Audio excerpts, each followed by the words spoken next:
तूने किसके सिर पे राजनीति शुरू करी? भई वो अन्ना हज़ारे के सिर के ऊपर। उसके सर के ऊपर पैर रख के तूने अपनी राजनीति शुरू करी। भाइयों और बहनों, ये हालत है इसकी बंदे की। जिस बंदे के गुरु के सर के ऊपर पैर रखकर बच्चों की कसम खा रहा था कि मैं राजनीति में नहीं आऊँगा, मैंने करप्शन को खत्म करनी है। इतना बड़ा ये धोखेबाज निकला कि इसने अन्ना हज़ारे को लात मार दी, वो भी कोस रहा अपने आप को कि मैंने किस भस्मासुर को मैंने खड़ा कर दिया।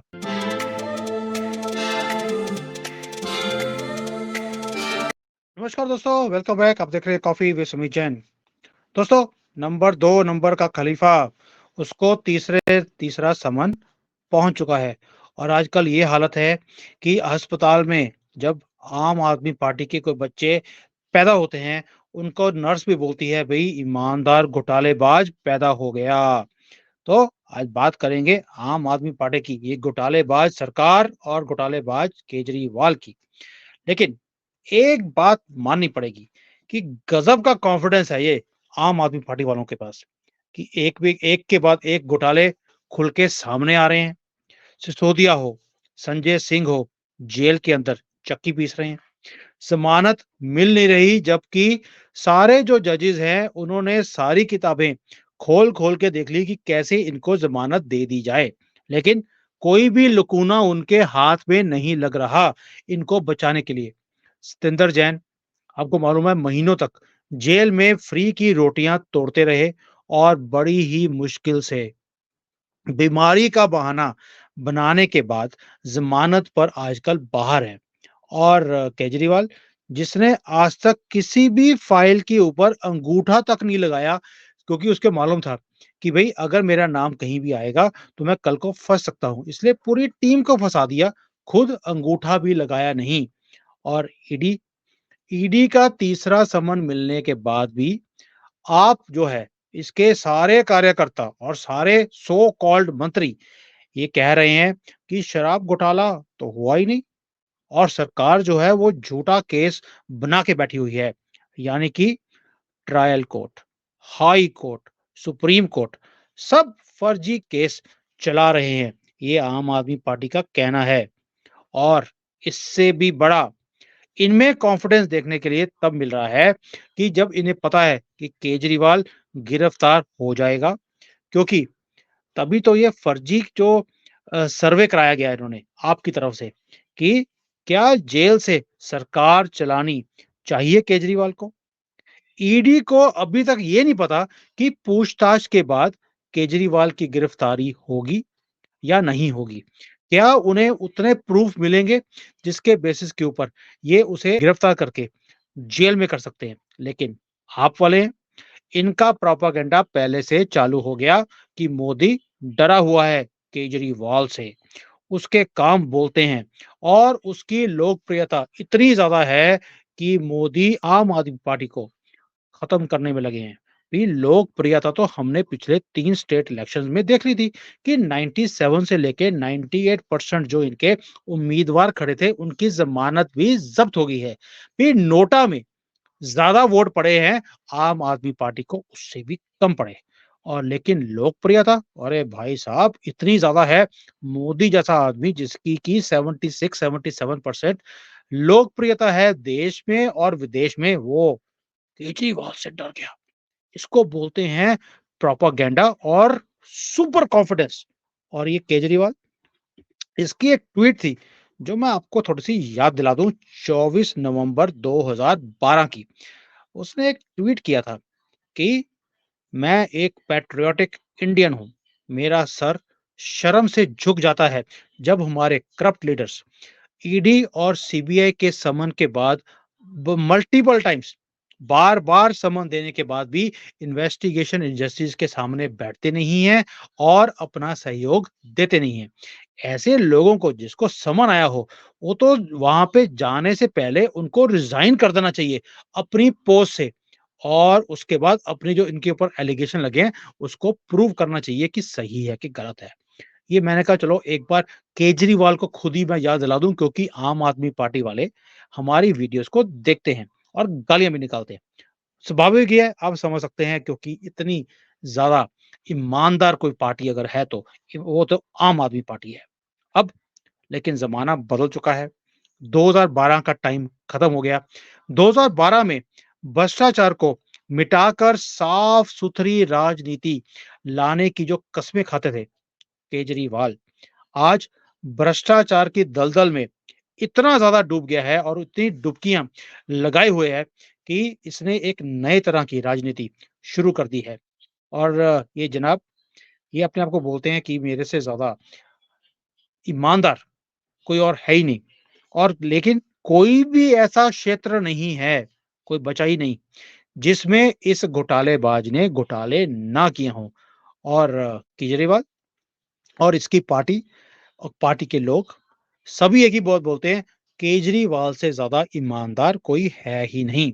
ऐसा लगता है कि जब ये पैदा हुआ था, तब अस्पताल वालों ने बताया था कि जो इसकी पुष्टि आज हो रही है कि ईमानदार घोटालेबाज पैदा हो गया है। और आलम ये है कि आज आम आदमी पार्टी के लोगों के घरों में भी जो बच्चा पैदा होते हैं, नर्स आके यही बोलती है, घोटाला पैदा हो गया। नाम ही बच्चों का घोटाला रख दिया जाएगा। और लेकिन जो इनके फैमिली मेंबर्स हैं बच्चों के, वो कहते होंगे नहीं जी, ये घोटाला नहीं, ईमानदार घोटाला पैदा हुआ है। ये हालत है आम आदमी पार्टी की आज की डेट में। अभी तो सिर्फ ये शराब घोटाले की शराब में ही डुबकी लगा रहे थे। लेकिन आज दवा घोटाला जो है, मेडिसिन्स के में भी घोटाला इन्होंने किया है, वो भी सामने आ गया, जिसकी जाँच सीबीआई को कराने के लिए जो हमारा उपराज्यपाल है, उन्होंने मंजूरी दे दी।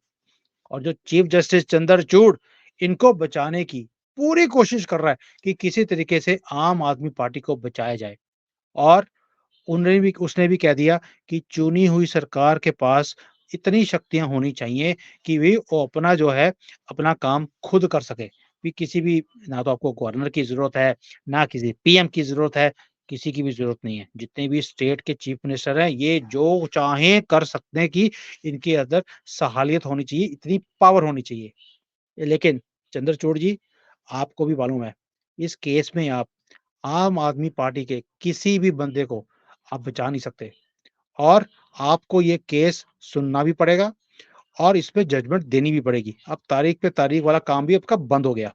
इसलिए पैंट कस लो और केस इमीडिएटली आपको खोलने ही पड़ेंगे, क्योंकि इसके बाद अभी तो गंदगी वाली फैमिली के भी केसेस आपके पास है, जिसकी आपने डेट पिछले 2-3 सालों से दी नहीं, क्योंकि आप थोड़ा-सा व्यस्त थे कि दिवाली पे कितने पटाखे बजाए, दिए का साइज़ कितना था, तेल कितना डालना चाहिए। आपके पास क्योंकि बहुत बड़े-बड़े केसेस थे। लेकिन अभी आम आदमी पार्टी का एक छोटा-सा केस आया है, इसके बाद गंदगी वाली फैमिली का भी आपको डेट देनी है। ये आपके ऊपर है कि आप उसी डेट 24 के इलेक्शन से पहले देंगे गंदगी फैमिली का, कि उसके बाद इमीडिएटली देंगे, वो वक़्त बताएगा। अब आते हैं दोबारा केजरीवाल से। केजरीवाल ने जब पहला समन आया तब क्या बोला? तब इसने बोल दिया कि भई इतने बड़े इलेक्शन हो रहे हैं राजस्थान, मध्य प्रदेश, छत्तीसगढ़ में, मेरी पार्टी जो है वो कंप्लीट जीतने वाली है, इसलिए मुझे वहाँ पर कैंपेनिंग पे जाना है। और जो दूसरा समन आया, उसपे उसने बोल दिया कि मैं विपासना तो ऐसे लग रही है जैसे किसी लड़की का नाम हो, ऐसा नहीं है। विपासना जो मेडिटेशन होती है, 10 दिन आप चुप करके ध्यान मुद्रा में बैठते हैं और वहाँ पर ध्यान लगाते हैं कि मुझे अब ईडी, सीबीआई से कैसे बचना है, ये उसमें चले गए। और तीसरा समन भी आ गया न्यू ईयर का गिफ्ट देने के लिए। और ये क्या बोल रहा है कि ये जो सारे समन आए हैं, ये गैर कानूनी हैं। अरे भाई, 2012 में जब समन आए थे किसी और पार्टी को, तब आप बोल रहे थे कि भई आपको तो वहाँ पे सहयोग देना चाहिए। अभी आप बोल रहे हैं ये गैर कानूनी है, समन है। और ये राजनीति से प्रेरित है। भी प्रेरित है कि प्रेत हैं, ये हमें समझ नहीं आ रहा। लेकिन ये राजनीति से प्रेरित है। और ये भी नहीं बताया कि केजरीवाल को बुलाया है, तो कैसे बुलाया है? क्या मैं आरोपी हूँ? क्या मैं सीएम की पोज़ीशन में आ रहा हूँ? क्या मैं अपने लोगों के जो बयान दिए हैं, उसकी पुष्टि करने आ रहा हूँ? मुझे कैसे बुलाया जा रहा है? ये हमें पहले बताइए। तो भाइयों-बहनों, अगर आपको कभी भी ईडी, सीबीआई का कभी कोई आपके पास कोई नोटिस आ जाए, तो आपको पहले ईडी और सीबीआई को ये पूछना है कि भैया आपकी कैपेसिटी क्या है? कि आप किस कैपेसिटी में आप मुझे नोटिस भेज रहे हो? और दूसरा आपको ये पूछना है उनको कि मुझे अगर आप बुला रहे हो, तो किस कैपेसिटी में बुला रहे हो? तो ये आपके लिए भी एक नया रास्ता खोल दिया है केजरीवाल जी ने। तो एक तो आपको ये चीज़ केजरीवाल से सीखनी पड़ेगी। दूसरी तरफ राजनीति तो छोड़ो केजरीवाल, गैर कानूनी है, अगर ये सारा जो सिस्टम तुम बोल रहे हो, तो जो आपका सिंघवी है, उसे सुप्रीम कोर्ट में भेज दो और उससे पूछ लो सुप्रीम कोर्ट्स को कि आपने किस हैसियत से मेरी ये सिंघवी को बुला लिया और ईडी ईडी के ऑफिस में आप थोड़ा जाइए तो सही और वहां जाकर खुलासा हो जाएगा। थोड़ा घूमती फिर के जब आओगे आप कि आपको किस हैसियत से अंदर किया जाएगा और प्यारे लाल, तू तो अंदर जाएगा, तुझे भी पता है। इसलिए तू बचता फिर रहा है, ईडी हो, सीबीआई हो और लोगों को भ्रमित करने के लिए ये जो तूने कैंपेन शुरू किए हैं, ये हमें भी पता है। जैसे तूने स्कूल के घोटाले में जब तेरा ये सिसोदिया अंदर गया था, तूने स्कूलों के बाहर बैठकर वो जो तुम पर्चियाँ साइन करवाता है ना लोगों से, बच्चों से कि भई सिसोदिया अंकल को वापस बुलाइए, ये हमारे लिए बहुत अच्छे काम कर रहे हैं। काम उसने ज़ीरो किया। सेंटर के जो स्कूल बने हुए थे, तूने वो ही दिखा दिए लोगों को, ये देखिए मैंने किए हैं, जबकि काम सेंटर के किए हुए थे। ये है तेरी असलियत और तूने सिर्फ़ चारों हाथों से क्योंकि पैर भी जो तेरे वो भी तेरे हाथों का काम कर रहे थे पैसे बटोरने के और तू इतना घटिया आदमी है केजरीवाल, तुझे कंजरवाल बोलते हैं इसलिए, पंजाब के अंदर भी और दिल्ली के अंदर भी, कि तूने किसके सिर पे राजनीति शुरू करी? भई वो अन्ना हज़ारे के सिर के ऊपर। उसके सर के ऊपर पैर रख के तूने अपनी राजनीति शुरू करी। भाइयों और बहनों, ये हालत है इसकी बंदे की। जिस बंदे के गुरु के सर के ऊपर पैर रखकर बच्चों की कसम खा रहा था कि मैं राजनीति में नहीं आऊँगा, मैंने करप्शन को खत्म करनी है। इतना बड़ा ये धोखेबाज निकला कि इसने अन्ना हज़ारे को लात मार दी, वो भी कोस रहा अपने आप को कि मैंने किस भस्मासुर को मैंने खड़ा कर दिया। और ये बच्चों की क झूठी कसम खाने के बाद ये राजनीति में आ गया, भ्रष्टाचार को खत्म करने के लिए आया था और सबसे बड़ा भ्रष्टाचारी यही निकला। इसीलिए बोलते हैं कि आप विश्वास करेंगे तो किस पे करेंगे? ये तो हालत है हिंदुओं की, ये भी हिंदू है, वैसे तो हिंदू वाली कोई बात करता नहीं है, ये मोमिन्स को ही खुश करने में लगा रहता है, लेकिन बदकिस्मती से ये पैदा एक हिंदू परिवार में हुआ और इस सारे जो ये इस खलीफा नंबर 2 ये जो पूरी कहानी है, ये तो आपको समझ आ गई।